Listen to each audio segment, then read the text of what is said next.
You're listening to Sudbury News Talk. I want to show you something. Stand by. On the morning shift.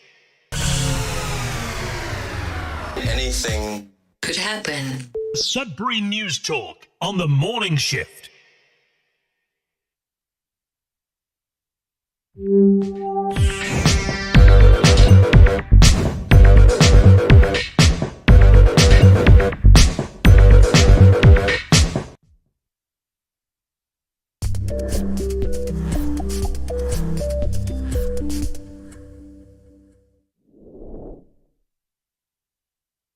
All right, good morning, everyone. Welcome to Sudbury News Talk on the morning shift. I'm AJ Walsh. Glad to be here with you, and I'm glad that you're here with us.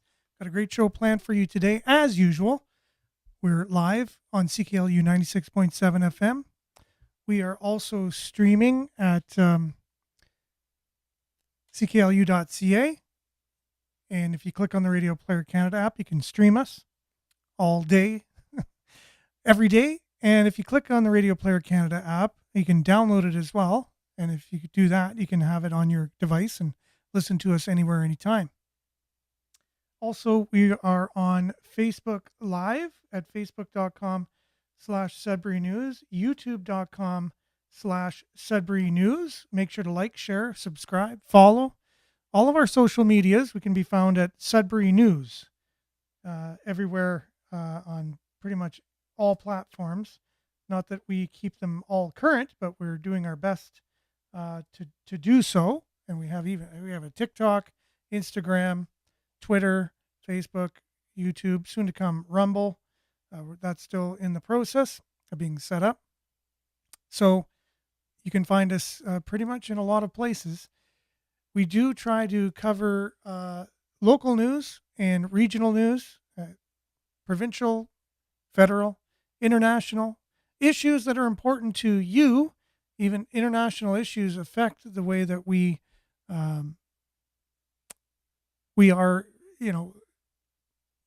we personally feel about things in our community. And so knowing about these things and talking about them and trying to understand them, asking questions, which is not something that everybody does these days, just not sure why, but we'll talk about that a little bit in our weekly theme of journalism and what's happened to journalism. The National Citizens Inquiry, although it was looking into how we handled the pandemic as a country, because our own government won't look into it, the citizens had to get together and say, well, someone needs to do that. How did we do? Did we do good? Are there things we could learn from? Can we do better next time if something like this ever happened again? What are the lessons to be learned? Well, our government had no concern of that. They pretty much felt they've done everything right, just like we saw with our local government too. Everything they did was right. They can't really learn from anything that they've done. Obviously, City of Sudbury, nobody has done anything wrong. They never do anything wrong. It's all right all the time. Nobody admits anything. And when they're found guilty, they appeal it and continue to say, no, how could we be guilty of something? It's impossible. So, if you look at Laurentian University, who is held accountable for that? And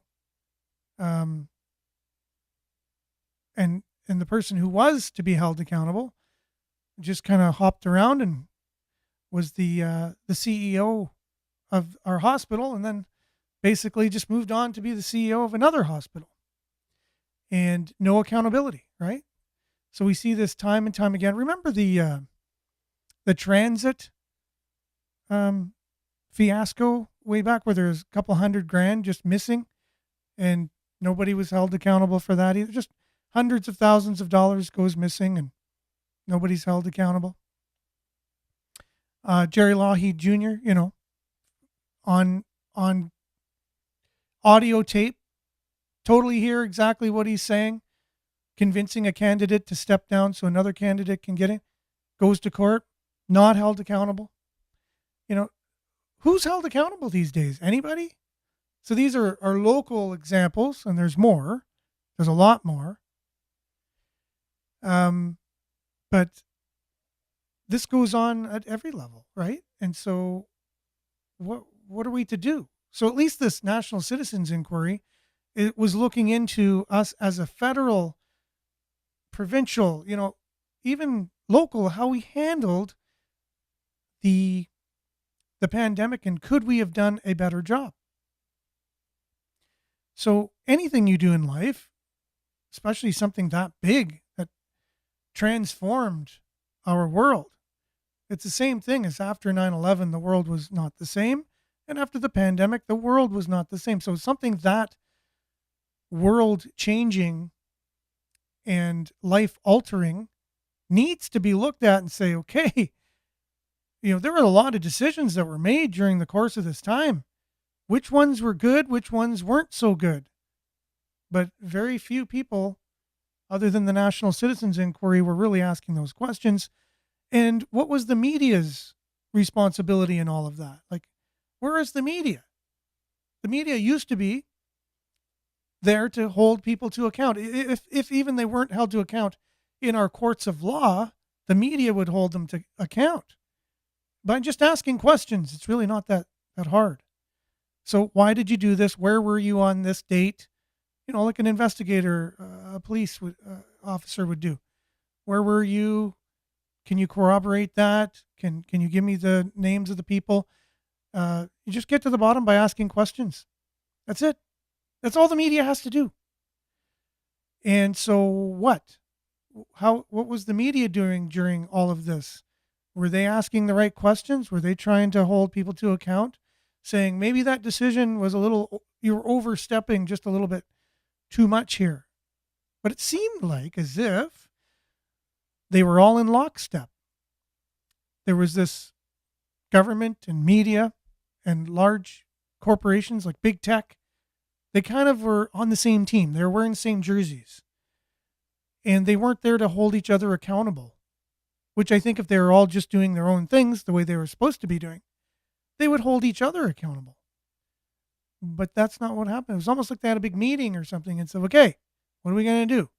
You're going to do this, and I'm going to do this, and you're going to do that.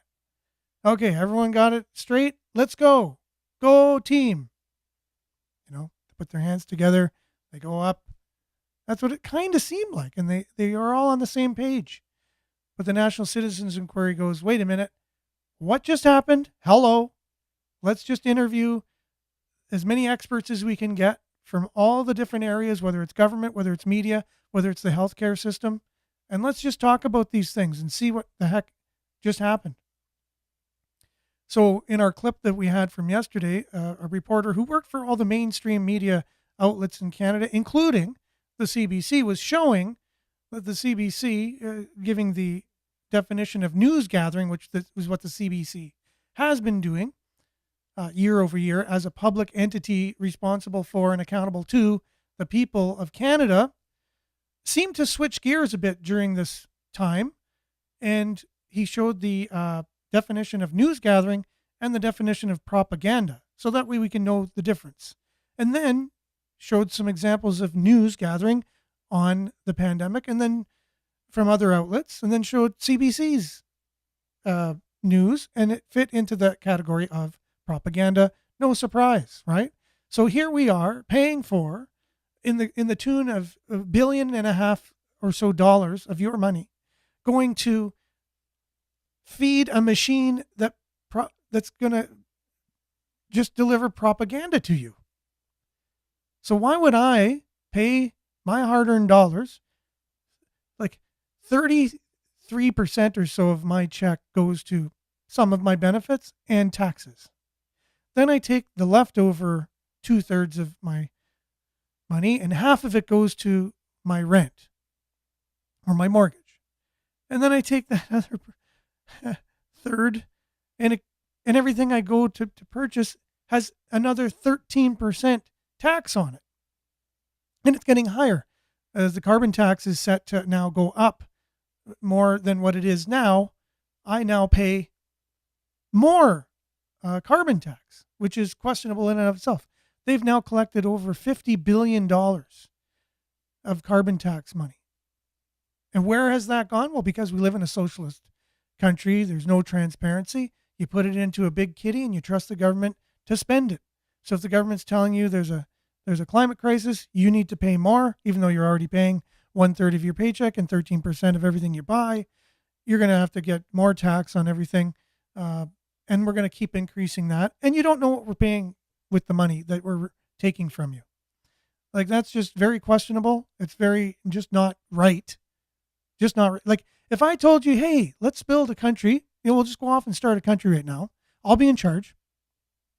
Everything you do, you'll only get 2/3 of the money back from what you do, and then I will, I will drive the costs of everything up so that the other half of what you're left over with is going to go to just paying for your lodging to survive, not your food and not anything else, just rent or mortgage.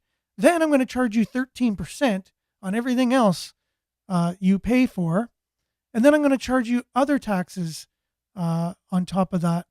And then you won't even know if I'm paying where the money's going. You won't know what I'm using the money for.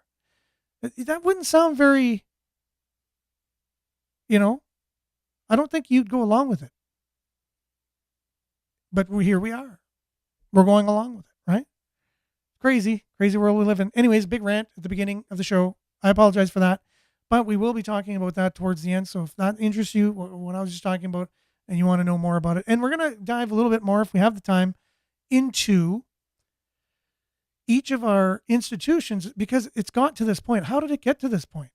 Well, because institutions have been hijacked at the highest levels, whether it's economic institutions with the world bankers just lending us money and we have to pay eternal interest as taxpayers back to these centralized bankers, world bankers.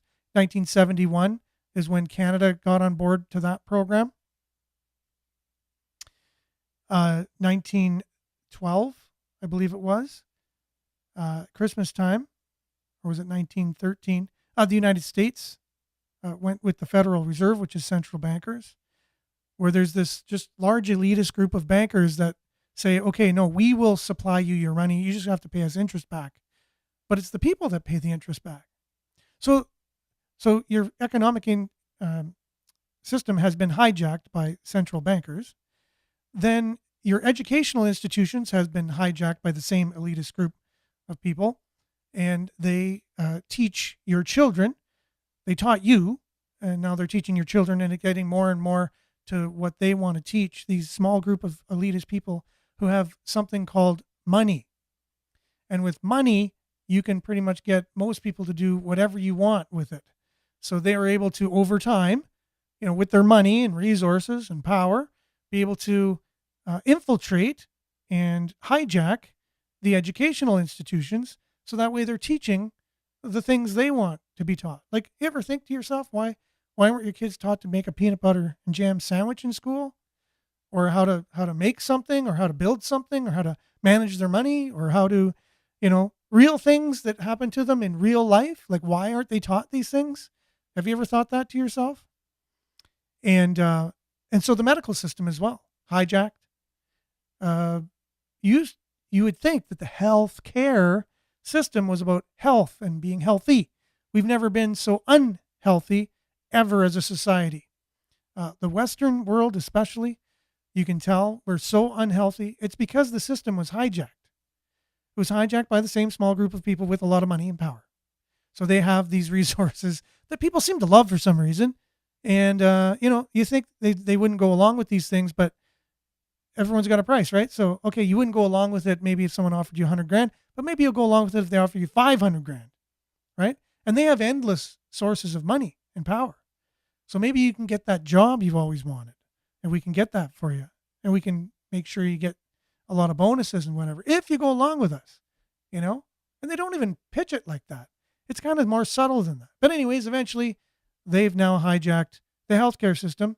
And so they have a system now of making money and power off of you, not keeping you healthy, because they wouldn't make much money if you were indeed healthy. And the things that make you healthy don't make them money because they're just natural and they grow all over around us.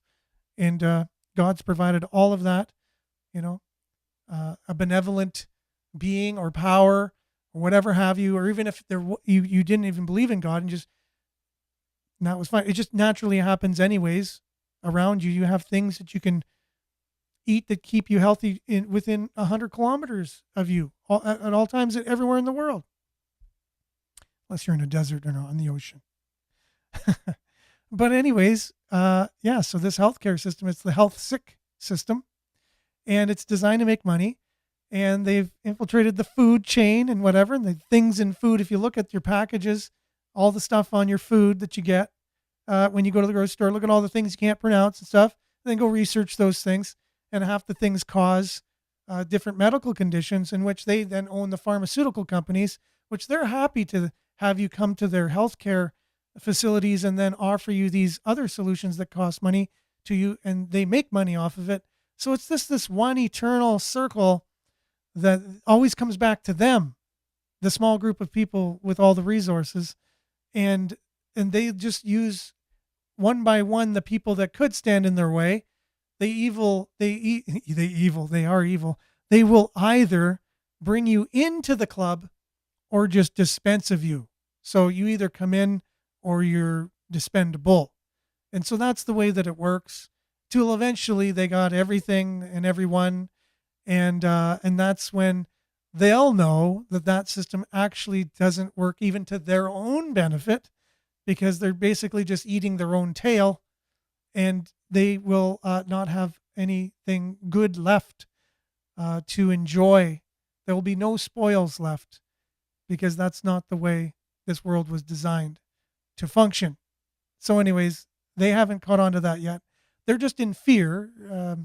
When you want total control, it's because you're afraid.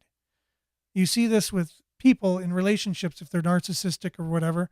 The reason why they want control over you is because they're afraid of losing their control. And they're just afraid little children at heart that are afraid, and even anger. When you lash out in anger at other people, like wars, it's because you're afraid. If you get big muscles and tattoos and you grow your beard really long hair, it's really because you're protecting yourself inside, and you look really scary to other people, so that way they can't get to you. And we're just all vulnerable people on the inside, and these people at the top have not realized that, because they're always protected by their wealth and by their power and things like that, and they live in a bubble, and they're really not even in this world anymore. And so those are the ones who have infiltrated all of your major institutions, governments, healthcare, education, economic systems.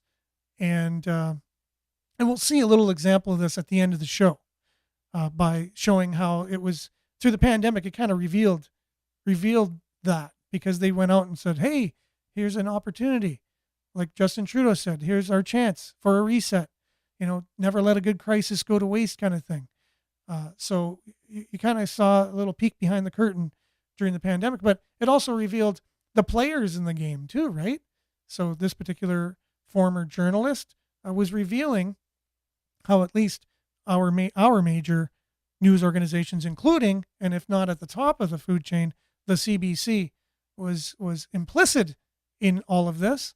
And so showing the facts, it's not just me rambling off. This was his testimony of him being inside and seeing things, right?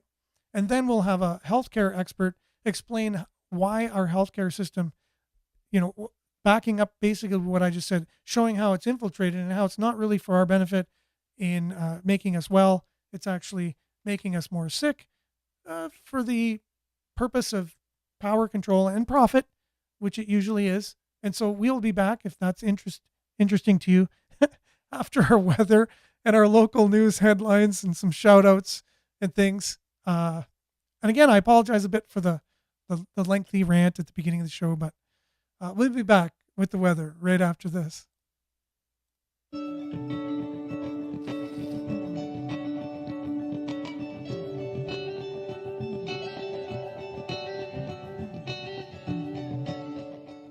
Okay, and here we go. 1 degree currently. I can just imagine people driving in their cars for the first time listening, saying, who the heck is this just talking or whatever?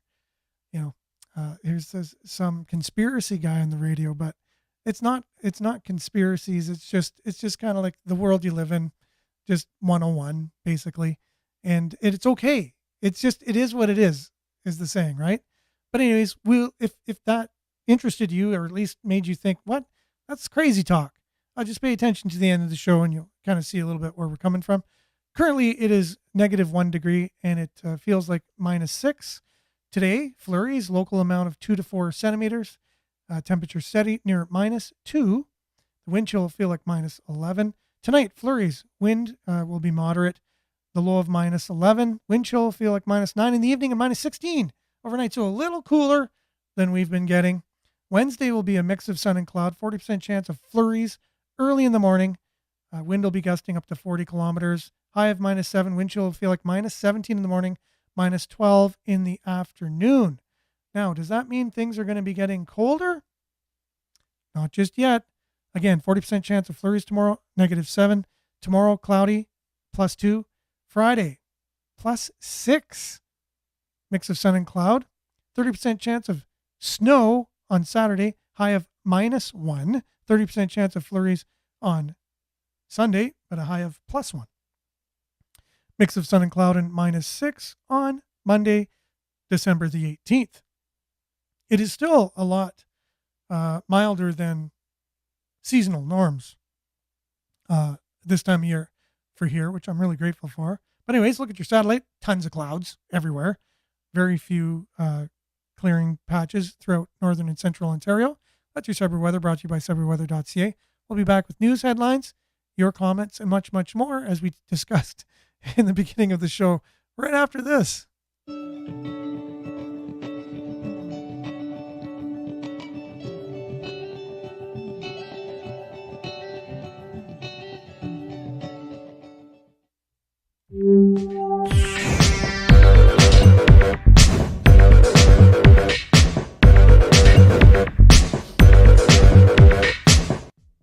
Okay, we're back.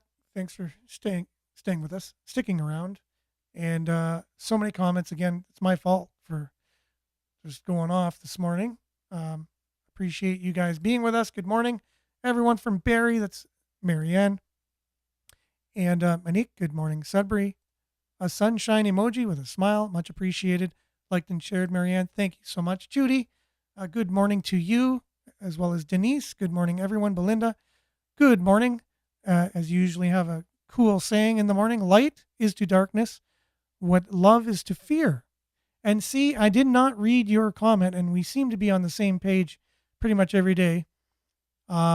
With we're kind of tapped into something. Anyways, talking about fear and what it causes us to do. Anyways, so light is to darkness what love is to fear. In the presence of one, the other disappears. And that rhymes as well. So that's really awesome. And that is so, so true. The answer is pure love, pure unadulterated love. Unconditional love is the answer, no matter what. Sometimes, when we're talking about all these things going on in the world, it almost sounds like it's hard to hear, for one. And then it almost sounds like you're speaking out of hate for another group of people. Look what they're doing. They're bad. They're this, they're that. But at the same time, it's not really that. It's just looking at what they're doing and then who's doing it. So this is what's going on. And these are the people that are in charge of doing that. It doesn't even, I could even come out and say, I actually love those people, because that's what I've tried to do with my life, is try to love my enemies even, which is not an easy thing to do. But I can guarantee you, I do my best to give all my efforts to try to do that, because I believe that's the holy grail of reaching a point of loving that empowers yourself to the point where you're free. You're free from anything anyone can do to you. If you can actually love your enemy, if you could actually do that, then you're never going to harbor any ill will or harsh feelings towards another human being. And that, to me, is as freeing as you can get. You can't get any more free than that. If you don't have any bad feelings towards anyone else. Now, it doesn't mean you don't vehemently disagree with them and their position or what they're doing or what they've done or what they're thinking of doing, or you know what I mean? Like, it doesn't mean you can't totally disagree with that. And you can disagree with someone to the nth degree, but you can still love them at the same time. It's an interesting concept. It really is. And so that's what I've kind of set out to do in my life, thanks to many mentors that have helped me to do that. So Liette, good morning. Hand clap emoji, much appreciated. Belinda, I would like you to know council's opinion. Oh, I would like to know council's opinion on the NCI. This should be addressed. Oh, for sure. Yes, I would as well like to know that, right? At a local level, can we hold ourselves accountable to things? Have we made mistakes? Do we make mistakes? The problem is at the local level, when we admit we make a mistake, it could mean a lawsuit. It could mean money. It could mean time and more resources and more money. If you say, I'm sorry, it means, oh, so you're admitting you did something wrong, right? So I know that's a hard thing to do at the local level, any level really. But what? Come on. Let's just start admitting when we do things that are wrong. I think everyone will just be better off for that. Okay. So good morning from Espanola, Denise. There's going to be so many comments here. So what I'm going to do is be sharing your comments here. The ones that I haven't, mentioned yet, though, I'll just mention as a good morning salutation kind of thing. And Liette, I might have said good morning already, but I'm not sure. But you said the National Citizens Inquiry had over 300 expert and civilian testimonies, and not one from the healthcare or government attended. I did not know that. Oh, I guess the ones that are in positions of power at the moment, because I think there were former ones that attended that were in government or in the healthcare system, but probably current ones, no one attended to that. So what is that? Where's the transparency? And where was the media? Exactamundo. I think that's Spanish. Good morning, Monique. Thanks for being with us. And Belinda, yes, money is always the thing that gets people to go along with things. Maurice, good morning. Much appreciated. Chris, good morning. Ladies and gentlemen. And Dawn, good morning. Defund the CBC. We can be led to for free by CTV or Global. That is so true. Thanks, Dawn.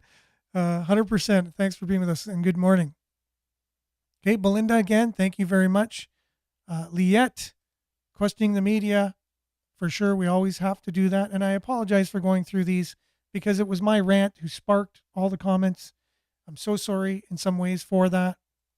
Marianne, yes, healthcare is definitely kind of keeping us unhealthy rather than healthy.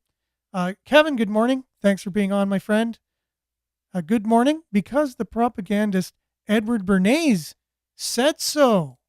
Yes, that was a great read I had in college because I went through public relations program at Cambrian before it was then changed into more social media type stuff.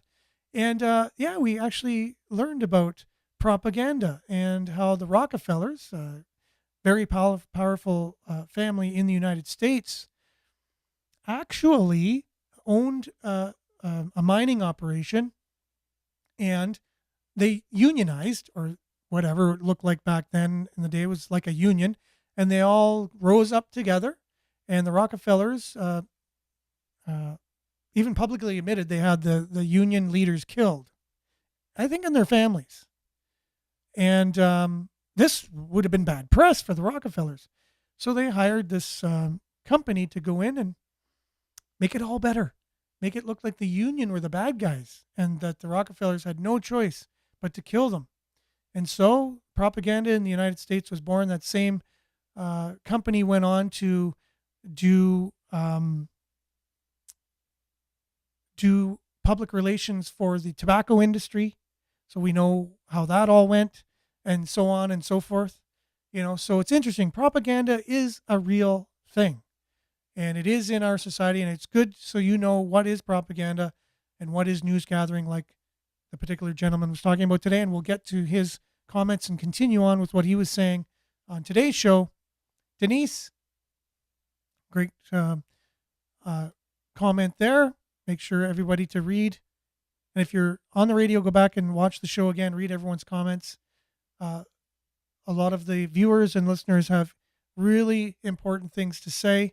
We really appreciate you always, each and every day, for being on, making the show what it is. So we're just getting through comments here, and then we're going to head into local headlines from Sudbury.news, which is our local news aggregator. Leon, good morning. Do not forget about the cheating elections. So many will tell you they're all safe and there is no problem with the elections, right? But you and many people like you feel there might have been some funny business going on. And when everything's electronic, remember when Sudbury had our first electronic elections? The system went down for like 3 days. We couldn't get results for like 3 days. You don't think that creates distrust amongst the voters in some strange way? First time we're voting and the system goes down, and, so crazy stuff there. Anyways. So a lot of people feel the elections weren't tampered with, but that's their opinion, right? I think there's a lot of evidence that shows there is a possibility, or at least probability and possibility. The technology is there to be able to do it. And if it is, then the temptation is there. It's whether a group of people have the resources to be able to do that or not. Good morning, Vin. Thanks for being with us. And so many comments this morning from so many people, which we really appreciate. Brian, the enemy of my enemy is my friend. Awesome. I've never heard that statement before, but good morning, Sudbury campers. Welcome to another week. Hanging on by a thread. Exactly. Much appreciated, you guys, for commenting. Continue to do so. Here we go. City Council, this is coming from Sudbury.com. City Council is not likely to resubsidize consumption site. Remember we talked about the health conference they had, basically focusing on the opioid crisis here in Sudbury. It was held in Azilda, and the media were not allowed to go. Natalie came on the show and said it was because some of the speakers requested that there be no media there. And so everybody said, okay, well, since the speakers won't speak to us unless there's no media, then we have to tell the media not to be here. Again, right? So was that the right decision to make? Is not being open and transparent. Then the media was allowed to be in a bit of a scrum, but they were only allowed 2 questions. 2 questions. That sounds interesting, right? Why weren't they allowed more? Isn't this something that's really, something all of Sudbury deals with? And these are our decision makers behind kind of closed doors in a conference where media is not allowed, kind of thinking of how they're going to handle the situation, which is our money paying for them, first of all, being in that meeting. Second of all, the decisions they make are going to affect us. They've already affected us. When I go downtown, I go, wow, what's going on? Who's making these decisions that are leading to this situation being like this, right? And I'm paying for it. So I have an opinion. When I pay for something, I have an opinion. Can you imagine ordering something from somebody? Like at a restaurant and getting the wrong order? You ordered it, you paid for it, you get the wrong order, and you tell the server this is the wrong order, and they go, sorry, sucks to be you. You imagine that? Would you ever go back to that restaurant ever again? You're paying for it. So you have an opinion of what kind of food you want. You ordered that food because you like it, and they gave you something else. That would definitely bother you, and you would want them to rectify it. You'd say, can you please give me the food I ordered because I paid for it? That would be what you would probably say. And you're paying for people to represent you, and you would hope they would represent you in a way that's best for you. Okay, so Public Health Sudbury and city officials are pleased with the 2-day opioid drug summit held in Sudbury, but it doesn't appear anyone is ready to rethink municipal support of the supervised consumption site. So that was the main topic of that particular conference. Organizers of the 2-day summit I call it a conference, it's a summit held to discuss the opioid crisis, said they're hoping the event will unite the health and social communities to be able to improve harm reduction. And then that word, harm reduction, is an ideology held by the Marxist ideologists, people that are, people in our government, basically, that are, come through our Marxist institution of universities, teaching us their ways of doing things. And harm reduction is the way they deal with the whole opioid and addictions period. It's within all of their ideologies. It's just, that's part of how they handle things. So rather than rehabilitation, so it's not able to improve rehabilitation for people with addiction. It's how to improve harm reduction. So you're going to harm yourself. We're not going to help you get off of it, but we're going to help you do it in a safe way. So that's really an oversimplified way of explaining it. So I'm on the side of rehabilitation. Taking that person, if they want to be rehabilitated, ask them, do you want to be on drugs? And they say, no, I don't want to be on drugs. Okay, good. We'll do everything we can to get you off. If you look at them and you say, would you, if it was possible, would you want to be taken off drugs? And they go, no, I just want to take them safe. Okay, perfect. We'll help you take them safe so you won't die. But I would at least ask them the question, and I would at least have a system in place if they did want to get off of it, that they had a pathway to get off it. That's what I hope my tax dollars would go to, because I'm paying them, right? I'm paying my hard-earned money, 1/3 of my paycheck, 13% of everything else after that out, and it just goes into a big kitty. Well, I'd hope the portion of that kitty would go to helping people get off drugs, not helping them do it safely. I don't agree with that. I don't agree with simply just giving people drugs when they're addicted so they don't die. Okay, that could be a step. I don't want you to die. So in the meantime, if we got to give you safe drugs, but do you want to get off them? Yes or no? Yes. Okay, perfect. Then, so the communities are now able to improve harm reduction for people with addiction and to use ideas that came out of the summit to come up with new strategies. Now, all these organizations are in on the harm reduction side of things. They get their funding from the government, who believes in harm reduction, that if you're out for harm reduction, you'll get the funds, because that's what this government believes in, So these particular organizations make their money off people who believe the only way to help people, and it's not really helping again, right? It's like they say the opposite. They say they're going to help you, but they're just going to keep you addicted. Now, there's lots of money to be made the longer they can keep you alive, because who's paying for these drugs? Who's buying these drugs that they're taking safely? You are, right? Who's paying for the organizations that are giving these people drugs safely? You are, right? Do you agree with that? If you agree with that, that's fine. Your money's going to a place what you agree with. But why not have two? Why not have the harm reduction and the rehabilitation? And ask them that question right off the hop. Do you want to get off drugs? Then here's the way we can do it. Okay? But that's what I don't, all these people are meeting in secret and they're talking about harm reduction. No one's even posing the questions of what about rehabilitation? So another headline from Sudbury.com on the same subject: cautious optimism after Greater Sudbury Summit on toxic drugs. Cautious optimism is the most common refrain from the social service and harm reduction agencies, right? They're harm reduction agencies. They're not rehabilitation agencies that attended the Greater Sudbury Summit on toxic drugs on the 7th and 8th. But many wonder why the summit didn't result in an aggressive push to fund Sudbury's supervised consumption site.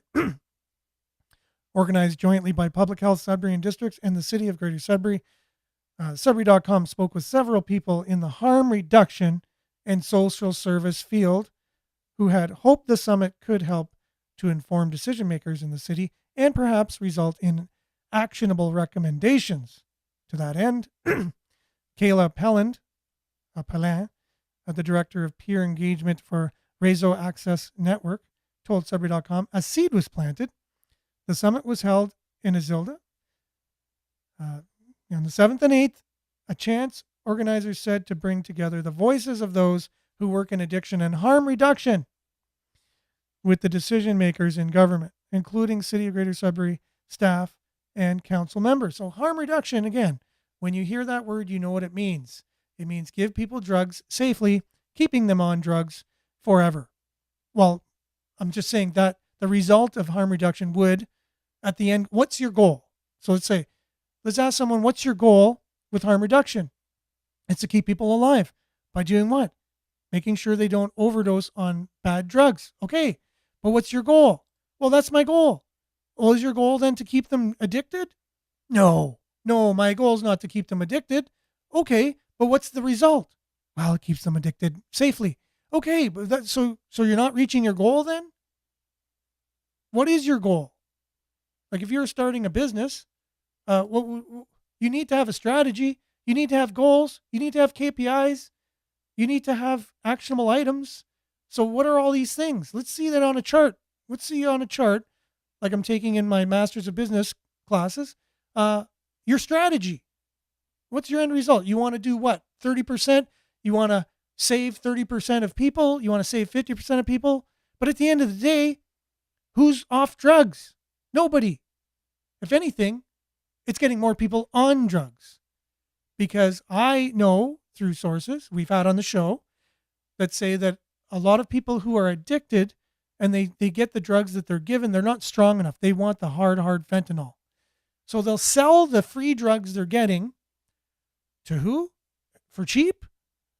High school kids and youngsters who've never tried drugs before. It's cheap. A lot of the methadone and things, they'll get on drugs through that because they sell the free drugs to get the real drugs that they want. And they're not safe drugs. So let's look at what you're doing and let's see how good it's doing. Because I see more people on the streets of Greater Sudbury. It seems like the more you try to do, the more harm you're causing. You're not reducing harm, you're increasing harm in our city. Your harm reduction is increasing harm to everyone else, is what's going on. Because there's more people. Let's look at the numbers. Are the numbers going down of people who are addicted to drugs, or are they going up? So what's your goal? What are you trying to do? Are you trying to take people out of that? So it's like, okay, well, they're in this, so we'll help them stay alive while they're in it. Okay, more people are in it. Okay, well, we'll help more people while they're in it. We'll help them stay alive. We'll give them more drugs. And I would just put it out there. Anybody who's in an earshot of what I'm saying, you are welcome. I am inviting you to come on this show because it's that easy. You email me at sudburynews@gmail.com. And you say, I was listening to your show the other day, or I was watching, and you said some preposterous things about harm reduction and whatever, and I am a proponent for it. You were saying things I totally disagree with. I am opening it up for you to come on this show and tell me your point of view, and we can have a discussion if it's any different than what I just said. And give me the goals, give me the KPIs, give me the actionable items that you believe are out there. And what are the goals of harm reduction? What are they? Like, what are you trying to accomplish? What's the end game? How much money is it going to cost? Who's involved? Who are the players? Who are the stakeholders? Who's paying for this? Things like that. That's it. Done. Victoria, it's the first time I've seen you on today, so you're curious if we hear an outcome in the new year. We always pay for these meetings with no results, just like the consultant we paid a few years ago.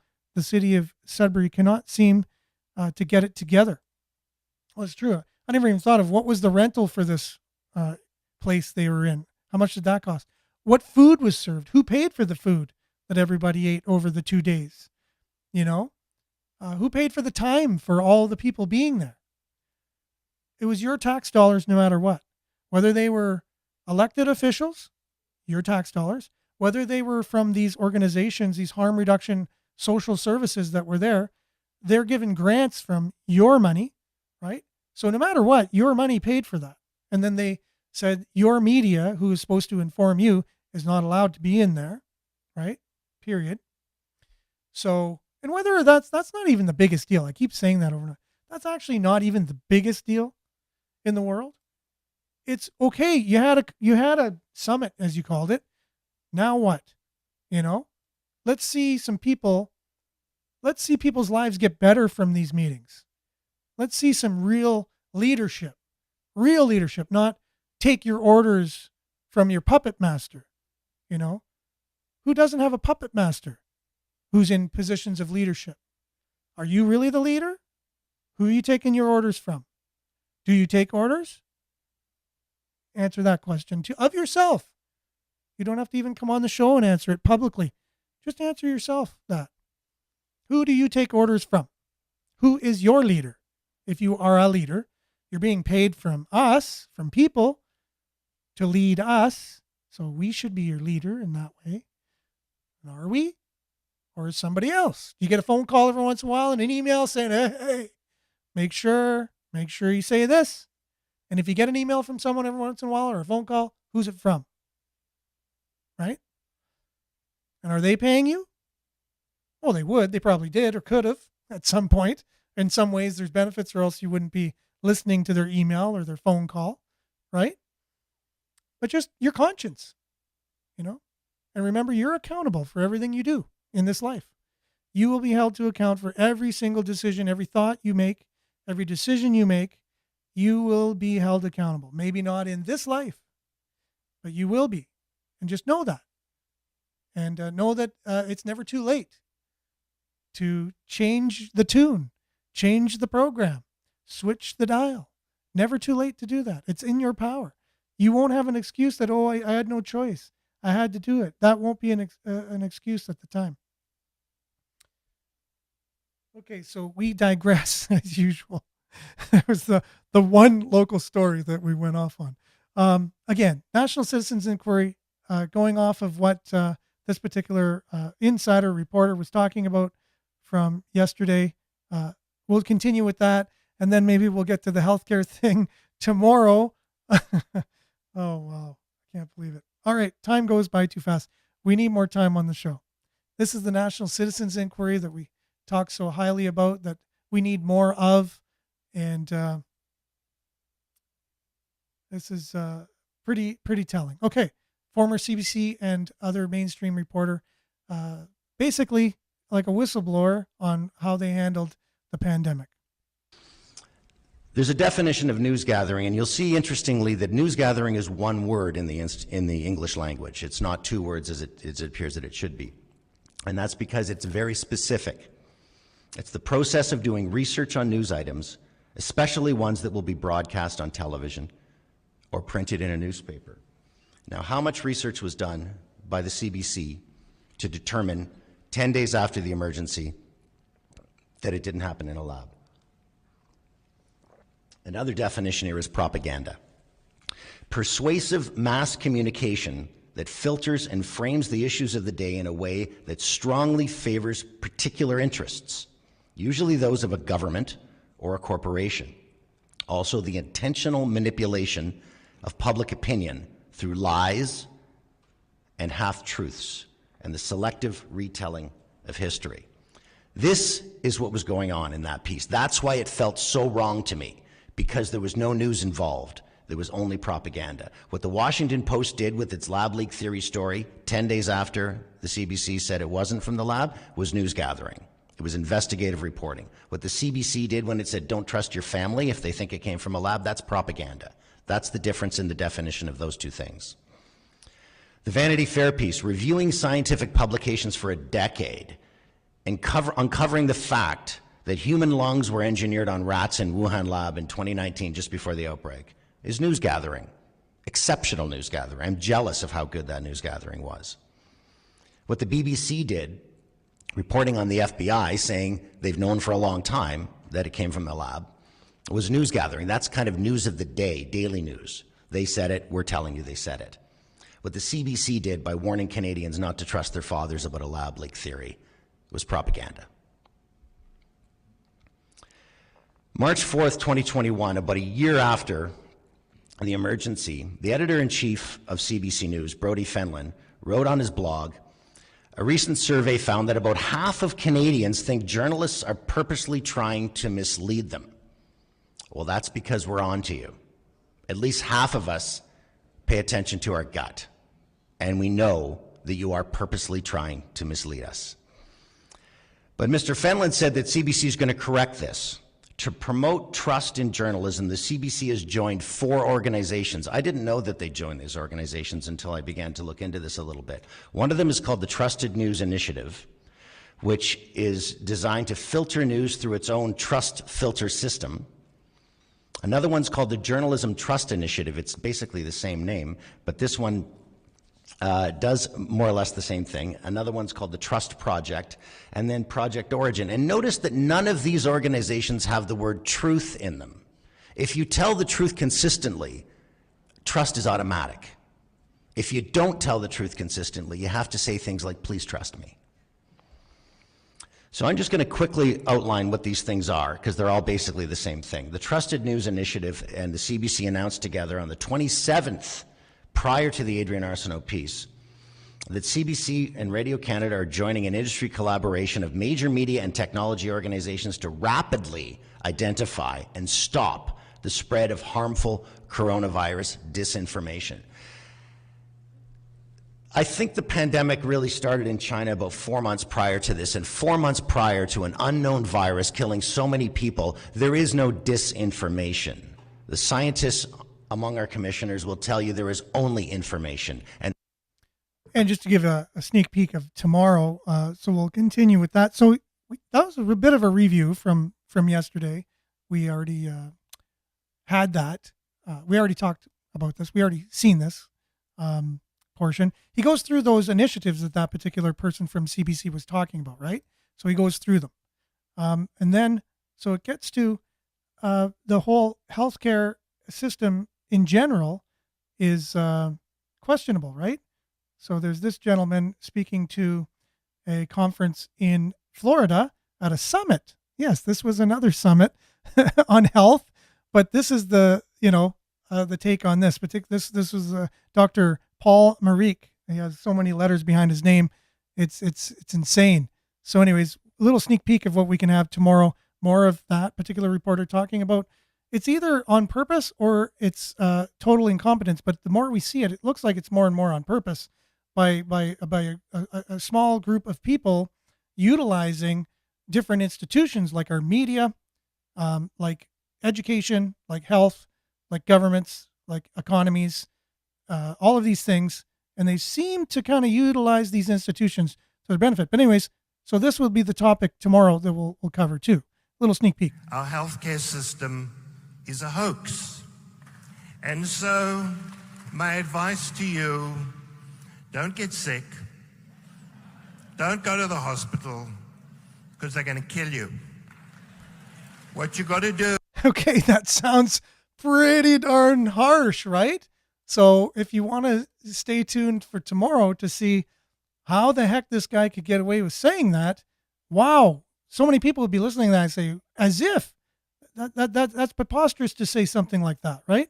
So, okay, well, we'll hear what this particular doctor with so many letters behind his name has to say about that. At least he's a doctor. He's in the system. He's done the research. So we'll have to hear him out because I'm not hearing this kind of stuff anywhere else. So we might as well try to unpack it, make sense of the world we live in and why things are the way they are where we live, right? Because healthcare was a big part of our last 4 years, right? You know, we had health experts coming on TV all the time telling us things. We were at the hospital, we heard things about the hospital. We had friends in the hospital, nurses, doctors. There's a healthcare crisis. There's nursing shortages. There's, all these things that we're hearing with our healthcare system. It's a huge part of our life. So let's really dive into it a bit and hear what this particular doctor has to say. We'll have that tomorrow on tomorrow's show. God willing, we'll be back same time, same place, right here on CKLU 96.7 FM, Facebook Live, YouTube Live. CKLU.ca as well. So have a great Tuesday, everyone, and we'll see you on Wednesday. Ciao.